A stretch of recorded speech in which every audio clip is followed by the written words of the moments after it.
ಸ್ನೇಹಿತರೆ, airports authority of ಇಂಡಿಯಾದಲ್ಲಿ ಖಾಲಿ ಇರತಕ್ಕಂಥ ಏರ್ ಟ್ರಾಫಿಕ್ ಕಂಟ್ರೋಲರ್ ಹುದ್ದೆಗಳ ನೇಮಕಾತಿಯ ಬಗ್ಗೆ ಇವತ್ತಿನ ಈ ಒಂದು ವಿಡಿಯೋದಲ್ಲಿ ಪ್ರತಿಯೊಂದನ್ನು ಕೂಡ ವಿವರವಾಗಿ ನೋಡೋಣ. ಅದೇ ರೀತಿ ಒಂದು ವಿಡಿಯೋನ ಯಾರಾದರೂ ಹೊಸದಾಗಿ ನೋಡ್ತಿದ್ರೆ ಸಬ್ಸ್ಕ್ರೈಬ್ ಮಾಡ್ಕೊಳ್ಳಿ. ಈ ಒಂದು ಏರ್ಪೋರ್ಟ್ಸ್ ಅಥಾರಿಟಿ ಆಫ್ ಇಂಡಿಯಾದಲ್ಲಿ ಖಾಲಿ ಇರತಕ್ಕಂಥ ಹುದ್ದೆಗಳು ಯಾವ ರೀತಿ ಇದಾವೆ ಅಂದರೆ, ಈಗ ಡೈರೆಕ್ಟಾಗಿ ನಿಮಗೆ ಪೋಸ್ಟ್ ನೇಮನ್ನು ಹೇಳಿದರೆ ಜೂನಿಯರ್ ಎಕ್ಸಿಕ್ಯೂಟಿವ್ ಹುದ್ದೆಗಳು ಖಾಲಿ ಇರ್ತವೆ. ಅಂದರೆ ಏರ್ ಟ್ರಾಫಿಕ್ ಕಂಟ್ರೋಲ್ ಹುದ್ದೆಗಳು ಇದರಲ್ಲಿ ಖಾಲಿ ಇರ್ತಕ್ಕಂಥದ್ದು. ಇನ್ನು ಇಲ್ಲಿ ಖಾಲಿ ಇರ್ತಕ್ಕಂಥ ಹುದ್ದೆಗಳಿಗೆ ಸಂಬಂಧಪಟ್ಟಂತೆ ಅರ್ಜಿನ ಸಲ್ಲಿಸೋದಕ್ಕೆ ಯಾವ ರೀತಿ ಕ್ವಾಲಿಫಿಕೇಷನ್ ಆಗಿರಬೇಕು, ವಯೋಮಿತಿ, ಅಪ್ಲಿಕೇಶನ್ ಯಾವಾಗ ಸ್ಟಾರ್ಟ್ ಆಗುತ್ತಾ, ಅದರ ಬಗ್ಗೆ ನಾವು ಇಲ್ಲಿ ಮಾಹಿತಿಯನ್ನು ನೋಡ್ತಾ ಹೋಗೋಣ. ಇಲ್ಲಿ ಮೊದಲದಾಗಿ ನಾವು ಇಲ್ಲಿ ಖಾಲಿ ಇರ್ತಕ್ಕಂಥ ಹುದ್ದೆಗಳ ಬಗ್ಗೆ ನೋಡ್ತಾ ಹೋಗೋಣ. ಇಲ್ಲಿ ಸಪ್ರೇಟಾಗಿ ಅವರು ಪೋಸ್ಟ್ ವೈಸ್ ಇಲ್ಲಿ ಕ್ಯಾಟಗರಿ ಆಧಾರದ ಮೇಲೆ ಖಾಲಿ ಇರ್ತಕ್ಕಂಥ ಹುದ್ದೆಗಳ ಸಂಖ್ಯೆ ಬಗ್ಗೆ ಮಾಹಿತಿಯನ್ನು ಕೊಟ್ಟಿರ್ತಾರೆ. ಇಲ್ಲಿ ಪೋಸ್ಟ್ ನೇಮನ್ನು ಕೊಟ್ಟಿದ್ದಾರೆ. ಇನ್ನು ಟೋಟಲಾಗಿ ಖಾಲಿ ಇರ್ತಕ್ಕಂಥ ಒಟ್ಟು ಹುದ್ದೆಗಳ ಸಂಖ್ಯೆ ಬಂದ್ಬಿಟ್ಟು ಆಲ್ ಓವರ್ ಇಂಡಿಯಾದಲ್ಲಿ 309 ಹುದ್ದೆಗಳು ಟೋಟಲಾಗಿ ಖಾಲಿ ಇರ್ತವೆ. ಇನ್ನು ಇಲ್ಲಿ ಕ್ಯಾಟಗರಿ ವೈಸ್ ನೋಡ್ತಾ ಹೋದ್ರೆ ಇವರಲ್ಲಿ ಅಂದರೆ ಜನರಲ್ದವರಿಗೆ ಸಂಬಂಧಪಟ್ಟಂತೆ 125, EWS ಅಲ್ಲಿ 30, OBC ಅಲ್ಲಿ 72, SC ಅಲ್ಲಿ 55, ST ಅವರಿಗೆ ಸಂಬಂಧಪಟ್ಟಂತೆ 27 ಹುದ್ದೆಗಳನ್ನ ಇಲ್ಲಿ ಕೊಟ್ಟಿರ್ತಕ್ಕಂಥದ್ದು. ಇನ್ನು ಸಪ್ರೇಟಾಗಿ ಇಲ್ಲಿ PWBD ಅಭ್ಯರ್ಥಿಗಳಿಗೆ ಸಂಬಂಧಪಟ್ಟಂತೆ ಕೂಡ 7 ವೇಕೆನ್ಸಿಯನ್ನು ಕೊಟ್ಟಿರ್ತಾರೆ. ಅದು ಕೂಡ ಇನ್ಕ್ಲೂಡಿಂಗ್ 309 ವೇಕೆನ್ಸಿಯಲ್ಲಿ ಬರುತ್ತೆ.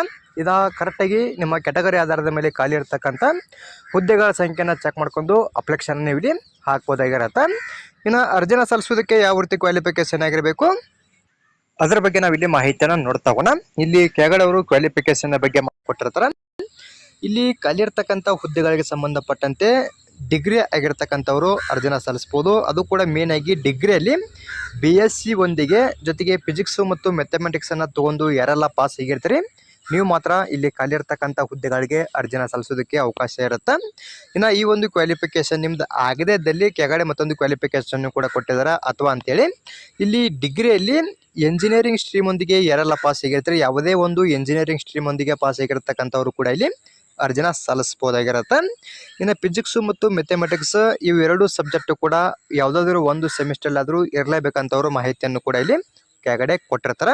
ಕರೆಕ್ಟಾಗಿ ಇಲ್ಲಿ ಕೊಟ್ಟಿರ್ತಕ್ಕಂಥ ಕ್ವಾಲಿಫಿಕೇಷನ್ ಬಗ್ಗೆ ಮಾಹಿತಿಯನ್ನು ಚೆಕ್ ಮಾಡ್ಕೊಂಡು ಈ ಒಂದು ಕ್ವಾಲಿಫಿಕೇಷನ್ ಆಗಿದ್ದರೆ ಸಾಕು, ಇಲ್ಲಿ ಖಾಲಿ ಇರ್ತಕ್ಕಂಥ ಹುದ್ದೆಗಳಿಗೆ ಸಂಬಂಧಪಟ್ಟಂತೆ ನೀವು ಅರ್ಜಿನ ಸಲ್ಲಿಸ್ಬೋದು.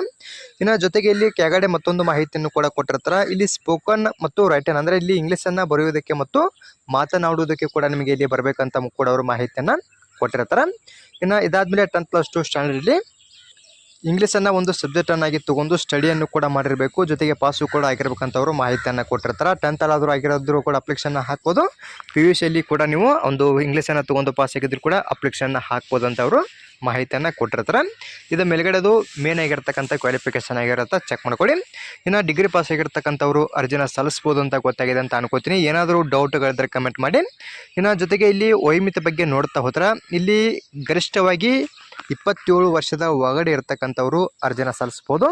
ಇದಲ್ಲದೆ ಸಪ್ರೇಟಾಗಿ SC ಮತ್ತು ST ಅವರಿಗೆ ಸಂಬಂಧಪಟ್ಟಂತೆ 5 ವರ್ಷದ ತನಕ ವಯೋಮಿತಿ ಸಲ್ಲಿಕೆ ಸಿಗುತ್ತೆ. ಇನ್ನು OBC ಅವರಿಗೆ ಸಂಬಂಧಪಟ್ಟಂತೆ 3 ವರ್ಷದ ತನಕ ಒಂದು ವಯೋಮಿತಿ ಸಲ್ಲಿಕೆಯನ್ನು ಕೂಡ ಸಿಗ್ತಕ್ಕಂಥದ್ದು. ಇನ್ನು ಇದಾದಮೇಲೆ ಇಲ್ಲಿ ಖಾಲಿ ಇರ್ತಕ್ಕಂಥ ಹುದ್ದೆಗಳಿಗೆ ಸಂಬಂಧಪಟ್ಟಂತೆ ಯಾವಾಗಿಂದ ಅಪ್ಲಿಕೇಶನ್ ಸ್ಟಾರ್ಟ್ ಆಗುತ್ತೆ ಅಂದರೆ 25/4/2025 ಅಪ್ಲಿಕೇಶನ್ ಸ್ಟಾರ್ಟ್ ಆಗುತ್ತೆ. ಇನ್ನು ಈ ಒಂದು ಡೇಟಿಂದ ನೀವು ಇಲ್ಲಿ 24/5/2025 ತನಕ ಅಪ್ಲಿಕೇಶನ್ನ ಹಾಕ್ಬೋದು. ಇನ್ನು ಯಾವ ರೀತಿ ಅಪ್ಲಿಕೇಶನ್ನ ಹಾಕ್ಬೇಕಂದ್ರೆ ಆನ್ಲೈನ್ ಮೂಲಕ ಅಪ್ಲಿಕೇಶನ್ನ ಹಾಕಬೇಕು. ಇನ್ನು ಆ ಒಂದು ಅಪ್ಲೈ ಮಾಡೋ ಲಿಂಕನ್ನು ನಮ್ಮ ಟೆಲಿಗ್ರಾಮ್ ಗ್ರೂಪಲ್ಲಿ ಕೊಟ್ಟಿರ್ತೀನಿ. ಎಲಿಜಿಬಲ್ ಆಗಿರ್ತಕ್ಕಂಥ ಅಭ್ಯರ್ಥಿಗಳು ಅಪ್ಲಿಕೇಶನ್ ಸ್ಟಾರ್ಟ್ ಆದಮೇಲೆ ಆ ಒಂದು ಲಿಂಕ್ ಮೇಲೆ ಕ್ಲಿಕ್ ಮಾಡ್ಕೊಂಡು ಅರ್ಜಿನ ಸಲ್ಲಿಸ್ಬೋದು. ಇಲ್ಲಿ ಮುಂದ್ಗಡೆ ಒಂದು ಅಫಿಷಿಯಲ್ ವೆಬ್ಸೈಟ್ನು ಕೂಡ ಕೊಟ್ಟಿರ್ತಾರೆ. ನಿಮ್ಗೆ ಏನಾದರೂ ಡೌಟ್ಗಳು ಅಥವಾ ಇನ್ನೂ ಹೆಚ್ಚಿನದಾಗಿರ್ತಕ್ಕಂಥ ಮಾಹಿತಿಗಳು ಬೇಕಿದ್ರೆ ಈ ಒಂದು ಅಫಿಷಿಯಲ್ ವೆಬ್ಸೈಟ್ಗೆ ಭೇಟಿ ನೀಡಿ ಇನ್ನೂ ಹೆಚ್ಚಿನದಾಗಿರ್ತಕ್ಕಂಥ ಮಾಹಿತಿಯನ್ನು ಕೂಡ ನೀವು ಇಲ್ಲಿ ತಿಳ್ಕೊಬೋದು. ಒಟ್ಟಿನಲ್ಲಿ ಅಪ್ಲಿಕೇಶನ್ ಸ್ಟಾರ್ಟಿಂಗ್ ಡೇಟ್ ಬಂದ್ಬಿಟ್ಟು 25/4/2025 ಸ್ಟಾರ್ಟ್ ಆಗುತ್ತೆ. ಇನ್ನು ಇವಾಗ ಇಲ್ಲಿ ಸ್ಯಾಲ್ರಿ ಸ್ಕೇಲ್ ಬಗ್ಗೆ ನೋಡ್ತಾ ಹೋದ್ರೆ ಇಲ್ಲಿ ಸಪ್ರೇಟಾಗಿ ಕೊಟ್ಟಿರ್ತಾರೆ. 40,000 ರೂಪಾಯಿಂದ ಹಿಡಿದು ಇಲ್ಲಿ 3% ಅಂತ ಕೊಟ್ಟಿದ್ದಾರೆ. 40,000 ರೂಪಾಯಿಂದ ಹಿಡಿದು 1,40,000 ರೂಪಾಯಿ ತನಕ ಒಂದು ಸ್ಯಾಲ್ರಿ ಸ್ಕೇಲು ಕೂಡ ಇಲ್ಲಿ ಇರ್ತಕ್ಕಂಥದ್ದು. ಕರೆಕ್ಟಾಗಿ ಚೆಕ್ ಮಾಡ್ಕೊಂಡು ನೀವು ಇಲ್ಲಿ ಅಪ್ಲಿಕೇಶನ್ನ ಹಾಕ್ಬೋದು. ಜೊತೆಗೆ ಇಲ್ಲಿ ಇನ್ನಿತರ ಒಂದು ಅಲವೆನ್ಸಸ್ಸು ಕೂಡ ಇರುತ್ತೆ, ಅದರ ಬಗ್ಗೆ ಕೂಡ ನೀವು ಇಲ್ಲಿ ಮಾಹಿತಿಯನ್ನು ಚೆಕ್ ಮಾಡ್ಕೋಬೋದು. ಇನ್ನು ಯಾವ ರೀತಿ ಆಯ್ಕೆಯನ್ನು ಮಾಡ್ಕೋತಾರೆ ಅದರ ಬಗ್ಗೆ ನಾವು ಇಲ್ಲಿ ಮಾಹಿತಿಯನ್ನು ನೋಡ್ತಾ ಹೋಗೋಣ. ಇಲ್ಲಿ ಆಯ್ಕೆ ವಿಧಾನದ ಬಗ್ಗೆಯೂ ಕೂಡ ಮಾಹಿತಿಯನ್ನು ಕೊಟ್ಟಿರ್ತಾರೆ. ಇಲ್ಲಿ ಮೊದಲಾಗಿ CBT ಎಕ್ಸಾಮ್ ಇರುತ್ತೆ. ಅಂದರೆ ಇಲ್ಲಿ ಮೊದಲಾಗಿ ನೀವು ಅಪ್ಲಿಕೇಶನ್ನ ಹಾಕಿರ್ತಾರಲ್ಲ ಆ ಒಂದು ಅಪ್ಲಿಕೇಶನ್ ಫಾರ್ಮನ್ನು ಚೆಕ್ ಮಾಡ್ತಾರೆ. ಅಂದರೆ ಎಲ್ಲ ಮಾಹಿತಿಯೂ ಕೂಡ ಸರಿಯಾಗಿದ್ದರೆ ನಿಮಗೆ ವಾಪಸ್ಸಾಗಿ ಅಡ್ಮಿಟ್ ಕಾರ್ಡ್ ಬರುತ್ತೆ. ಅಡ್ಮಿಟ್ ಕಾರ್ಡ್ ಬಂದ ತಕ್ಷಣ ಮೊದಲೇ ಹಂತದಲ್ಲಿ CBT ಎಕ್ಸಾಮ್ ಇರುತ್ತೆ. ಒಂದು CBT ಎಕ್ಸಾಮ್ಗೆ ಸಂಬಂಧಪಟ್ಟಂಥ ಮಾಹಿತಿಯನ್ನು ಕೂಡ ಇಲ್ಲಿ ಕೊಟ್ಟಿರ್ತಾರೆ. ಡೈರೆಕ್ಟಾಗಿ ಎಕ್ಸಾಮ್ಗೆ ಸಂಬಂಧಪಟ್ಟಂಥ ಮಾಹಿತಿಯನ್ನು ಕೂಡ ನೀವು ಇಲ್ಲಿ ತಿಳ್ಕೊಬೋದು. ಇನ್ನು ಈ ಒಂದು ಎಕ್ಸಾಮಲ್ಲಿ ಕ್ವಾಲಿಫೈಡ್ ಆದಮೇಲೆ ಇಲ್ಲಿ ಅಪ್ಲಿಕೇಶನ್ ವೆರಿಫಿಕೇಷನ್ ಅಥವಾ ವಾಯ್ಸ್ ಟೆಸ್ಟ್ ಅಥವಾ ಇಲ್ಲಿ ಸೈಕೋಟೆಸ್ಟಿವ್ ಸಬ್ಸ್ಟಾನ್ಸ್ ಟೆಸ್ಟ್ ಅಂತ ಕೊಟ್ಟಿರ್ತಾರೆ. ಇನ್ನು ಇದಾದಮೇಲೆ ಇಲ್ಲಿ ಸೈಕಲಾಜಿಕಲ್ ಅಸೈನ್ಮೆಂಟ್ಸು, ಇನ್ನು ಫಿಸಿಕಲ್ ಮೆಡಿಕಲ್ ಎಕ್ಸಾಮಿನೇಷನ್ ಅಂತ ಕೊಟ್ಟಿರ್ತಾರೆ. ಅಂದರೆ ಇಲ್ಲಿ ನಿಮ್ಮ ಡಾಕ್ಯುಮೆಂಟ್ ವೆರಿಫಿಕೇಷನ್ ಆಗಿರ್ಬೋದು, ಮೆಡಿಕಲ್ ಎಕ್ಸಾಮಿನೇಷನ್ ಆಗಿರ್ಬೋದು, ಈ ರೀತಿಯಲ್ಲಿ 2ನೇ ಹಂತದಲ್ಲಿ ಆಯ್ಕೆ ವಿಧಾನ ಇರುತ್ತೆ. ಇದರ ಬಗ್ಗೆ ಕೂಡ ನೀವು ಇಲ್ಲಿ ಚೆಕ್ ಮಾಡ್ಕೋಬೋದು. ಇನ್ನು ಇದಾದಮೇಲೆ ಇಲ್ಲಿ ಶಾರ್ಟ್ ಲಿಸ್ಟಿಂಗ್ ಆಗಿರ್ತಕ್ಕಂಥ ಅಭ್ಯರ್ಥಿಗಳ ಲಿಸ್ಟನ್ನು ನೀವು ಯಾವ ರೀತಿ ಚೆಕ್ ಮಾಡ್ಕೋಬೇಕಂದ್ರೆ ಆ ಒಂದು ಏರ್ಪೋರ್ಟ್ಸ್ ಅಥಾರಿಟಿ ಆಫ್ ಇಂಡಿಯಾದ ಏನು ಅಫಿಷಿಯಲ್ ವೆಬ್ಸೈಟ್ ಇದೆ ಆ ಒಂದು ವೆಬ್ಸೈಟಲ್ಲಿ ನೀವು ಚೆಕ್ ಮಾಡ್ಕೋಬೋದು ಅಂತವರು ಮಾಹಿತಿಯನ್ನು ಕೂಡ ಇಲ್ಲಿ ಕೊಟ್ಟಿದ್ದಾರೆ. ಅದರ ಬಗ್ಗೆನೂ ಕೂಡ ನೀವು ಇಲ್ಲಿ ಚೆಕ್ ಮಾಡ್ಕೋಬೋದು. ಇನ್ನು ಈ ಒಂದು ಹುದ್ದೆಗಳಿಗೆ ಸಂಬಂಧಪಟ್ಟಂತೆ ಇನ್ನೂ ಹೆಚ್ಚಿನದಾಗಿರ್ತಕ್ಕಂಥ ಸಿಲೆಬಸ್ ಬಗ್ಗೆ ಬೇಕಿದ್ರೆ ಇಲ್ಲಿ ಕೆಳಗಡೆ ಕೂಡ ಸಿಲೆಬಸ್ ಬಗ್ಗೆ ಮಾಹಿತಿಯನ್ನು ಕೊಟ್ಟಿರ್ತಾರೆ. ನಿಮಗೆ ಇನ್ನೂ ಒಂದು ಎಕ್ಸಾಮ್ಗೆ ಸಂಬಂಧಪಟ್ಟಂಥ ಮಾಹಿತಿ ಬೇಕಿದ್ರೆ ಇಲ್ಲೂ ಕೂಡ ನೀವು ಚೆಕ್ ಮಾಡ್ಕೊಂಡು ಎಕ್ಸಾಮಿನೇಷನ್ಗೆ ಪ್ರಿಪೇರ್ ಆಗ್ಬೋದು. ಅದೇ ರೀತಿ ಇಲ್ಲಿ ಹೌ ಟು ಅಪ್ಲೈ ಬಗ್ಗೆನೂ ಕೂಡ ಕೊಟ್ಟಿರ್ತಾರೆ. ನಿಮ್ಗೇನಾದರೂ ಇಲ್ಲಿ ಖಾಲಿ ಇರ್ತಕ್ಕಂಥ ಹುದ್ದೆಗಳಿಗೆ ಸಂಬಂಧಪಟ್ಟಂತೆ ಅರ್ಜಿನ ಸಲ್ಲಿಸೋದ್ರ ಬಗ್ಗೆ ಡೌಟ್ ಇದ್ರೆ ಇಲ್ಲಿ ಕೆಳಗಡೆ ಕೊಟ್ಟಿರ್ತಕ್ಕಂಥ ಹಂತಗಳನ್ನು ಫಾಲೋ ಮಾಡ್ಕೊಂಡು ಕೂಡ ನೀವು ಇಲ್ಲಿ ಈಸಿಯಾಗಿ ಅಪ್ಲಿಕೇಶನ್ನ ಹಾಕ್ಬೋದು.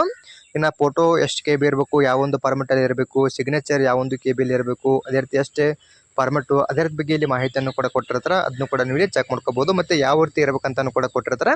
ಅದ್ರ ಬಗ್ಗೆನೂ ಕೂಡ ನೀವು ಇಲ್ಲಿ ಚೆಕ್ ಮಾಡ್ಕೋಬೋದು. ನಿಮ್ಗೇನಾದರೂ ಡೌಟುಗಳು ಅಥವಾ ಇನ್ನೂ ಹೆಚ್ಚಿನದಾಗಿರ್ತಕ್ಕಂಥ ಮಾಹಿತಿಗಳು ಬೇಕಿದ್ದರೆ ಕಮೆಂಟ್ ಮಾಡಿ, ಅದ್ರ ಬಗ್ಗೆನೂ ಕೂಡ ಮತ್ತಷ್ಟು ಮಾಹಿತಿನ ತಿಳಿಸ್ಕೊಡ್ತೀನಿ. ಅದೇ ರೀತಿ ಈ ಒಂದು ಆಫೀಷಿಯಲ್ ವೆಬ್ಸೈಟ್ ಲಿಂಕನ್ನು ನಮ್ಮ ಟೆಲಿಗ್ರಾಮ್ ಗ್ರೂಪಲ್ಲಿ ಕೊಟ್ಟಿರ್ತೀನಿ. ಎಲಿಜಿಬಲ್ ಆಗಿರ್ತಕ್ಕಂಥ ಅಭ್ಯರ್ಥಿಗಳು ಅರ್ಜಿನ ಸಲ್ಲಿಸೋದಕ್ಕೆ ಪ್ರಾರಂಭವಾದ ಮೇಲೆ ನೀವು ಇಲ್ಲಿ ಅರ್ಜಿನ ಸಲ್ಲಿಸ್ಬೋದು. ಅಪ್ಲಿಕೇಶನ್ ಸ್ಟಾರ್ಟಿಂಗ್ ಡೇಟ್ ಬಂದ್ಬಿಟ್ಟು 25/4/2025 ಅಪ್ಲಿಕೇಶನ್ ಸ್ಟಾರ್ಟ್ ಆಗುತ್ತೆ. ಇನ್ನು ಲಾಸ್ಟ್ ಡೇಟ್ ಬಂದ್ಬಿಟ್ಟು 24/5/2025 ತನಕ ನೀವು ಇಲ್ಲಿ ಅಪ್ಲಿಕೇಶನ್ನ ಹಾಕ್ಬೋದಾಗಿರುತ್ತೆ. ಅದೇ ರೀತಿ ಈ ಒಂದು ಮಾಹಿತಿ ತಮಗೆ ಇಷ್ಟವಾದಲ್ಲಿ ನಮ್ಮ ಚಾನಲ್ನ ಸಬ್ಸ್ಕ್ರೈಬ್ ಮಾಡ್ಕೊಳ್ಳಿ, ಹಾಗೆ ಲೈಕ್ ಮಾಡಿರಿ. ನಿಮ್ಮ ಸ್ನೇಹಿತರು ಕೂಡ ಶೇರ್ ಮಾಡಿ, ಅವರು ಕೂಡ ಇಲ್ಲಿ ಖಾಲಿ ಇರತಕ್ಕಂಥ ಹುದ್ದೆಗಳಿಗೆ ಸಂಬಂಧಪಟ್ಟಂತೆ ಅರ್ಜಿನ ಸಲ್ಲಿಸಲಿ. ಅದೇ ರೀತಿ ಮತ್ತೆ ಮುಂದಿನ ವಿಡಿಯೋದಲ್ಲಿ ಭೇಟಿಯಾಗೋಣ. Thanks for watching.